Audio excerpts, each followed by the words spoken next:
This segment is brought to you by the Kansas Soybean Commission. The Soybean Checkoff, progress powered by Kansas farmers. Welcome back to Farm Factor and the Kansas Soybean Update. This is the Kansas Soybean Update. It's brought to you by the Kansas Soybean Commission. The Soybean Checkoff, progress powered by Kansas farmers. Josh Roe, Kansas Deputy Secretary of Agriculture, joins us. And Josh, the process is underway for the election of new commissioners to Kansas commodity commissions, and that includes the Kansas Soybean Commission. Yeah, absolutely, Greg. For this rotation for the 2018 election, we will be focusing on the westernmost district seats, and that's districts 1, 2, and 3, the western one-third of the state.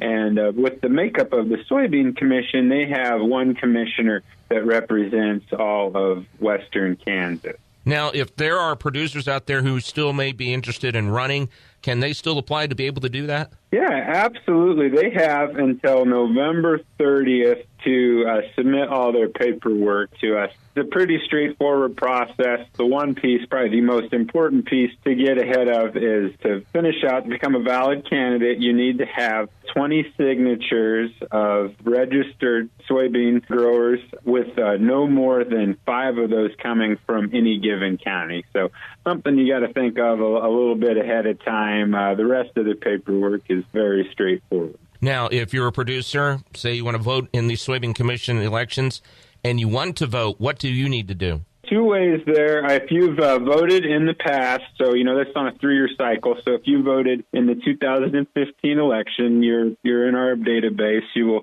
automatically receive a ballot there. And if you don't remember, if you did in the past, you can actually go to our website at agriculture.ks.gov, and it's under the Services banner and then Kansas Commodity Commissions. You can register online, and then obviously another avenue that will automatically register you to vote is if you're asked to sign a petition for a potential candidate, that will automatically put you in the race as well. You'd mentioned 3-year cycles, so there are 3-year terms, and is it every year that 3 districts of the 9 districts are up for election every year? Yep, every year, and it rotates from west to east throughout the state. So in the 2019 elections will be our central districts 4, 5, and 6. All right. Josh, we appreciate your time. Thank you very much. No, thank you, Greg. That is Josh Roe, Kansas Deputy Secretary of Agriculture,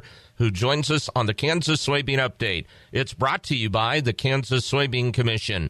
The Soybean Checkoff, progress powered by Kansas farmers.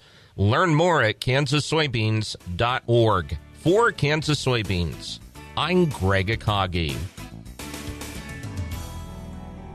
Hope you enjoyed this week's Kansas Soybean Update. Stay with us after the break for more with Dwayne and Keith Harmony with K-State discussing research into stocking rates for cattle.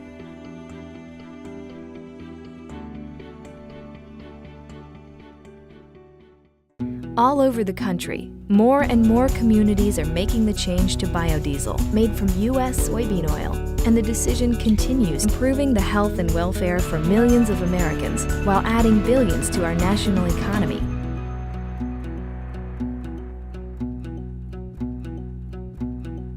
What does a brighter, more sustainable future look like in our cities and towns, and how do we get there?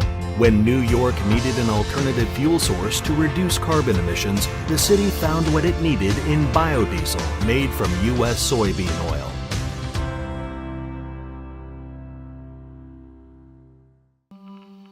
What if U.S. soybean meal were more than a commodity?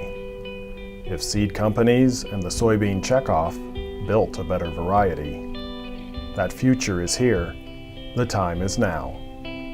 To meet end-user demands, the soybean checkoff is investing in the compositional quality of soybeans, including meal.